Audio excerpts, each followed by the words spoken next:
殘疾人士突破自身嘅困難，利用自己嘅能力喺唔同嘅領域上發揮所長，貢獻社會。今日我就嚟到一個聘請殘疾人士嘅社企，呢一間社企原來喺香港做平面設計已經超過25年。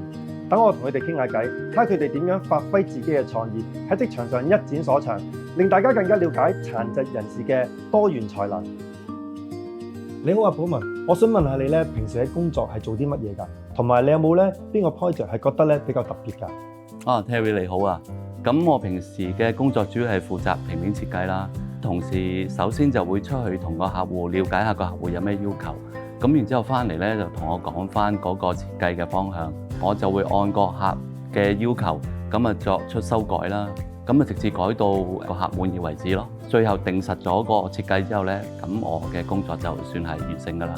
講到比較特別嘅 project 咧，咁我諗就應該係我哋早前為愛心僱主獎章2025頒獎典禮所製作嘅一個電子長項啦。政府設立呢個愛心僱主獎章咧，去表揚積極聘請殘疾人士嘅僱主。咁而我哋係作為一間聘請殘疾人士嘅社企，今次有份參與呢個製作咧，其實我都覺得好有特別嘅意義嘅。咁講翻個 project 啊，其實個工作量都唔少㗎。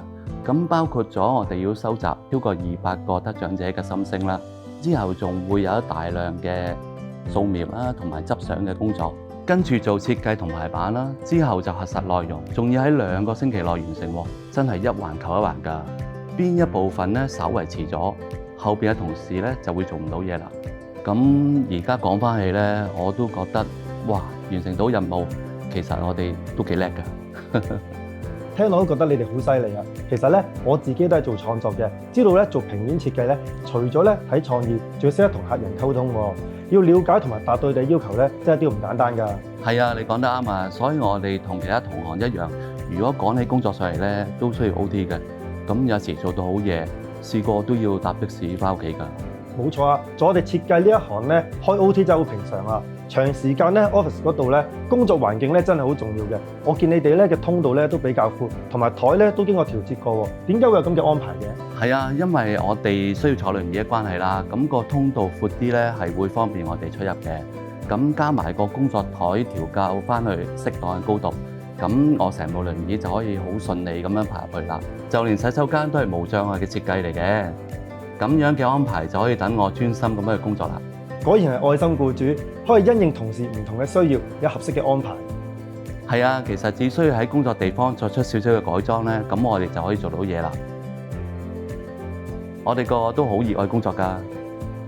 今日好開心，可以同寶文傾偈，了解佢平時工作情況之餘，仲知道創視設計係由一個傷健人士組成嘅社企。呢間社企充分發揮到傷健共融嘅精神，同時透過營運賺取收入，令到機構可以持續發展。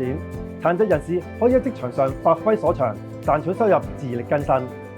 香港特別行政區政府一直都有好多措施鼓勵僱主聘請殘疾人士，勞工及福利局更推出多元才能共融職場嘉許計劃，藉此鼓勵更多企業及僱主參與，推動職場共融，促進殘疾人士嘅就業機會。希望透過創視設計嘅故事，等大家知道，只要有適當機會同埋支援，殘疾人士同樣可以充分發揮所長，貢獻社會。如果大家想支持殘疾人士就業，最簡單嘅方法就係購買佢哋製作嘅產品或者提供嘅服務。有機會見到佢哋嘅時候，可以讚下佢哋，俾多啲欣賞、支持同鼓勵佢哋。大家一齊攜手建設，共融社會。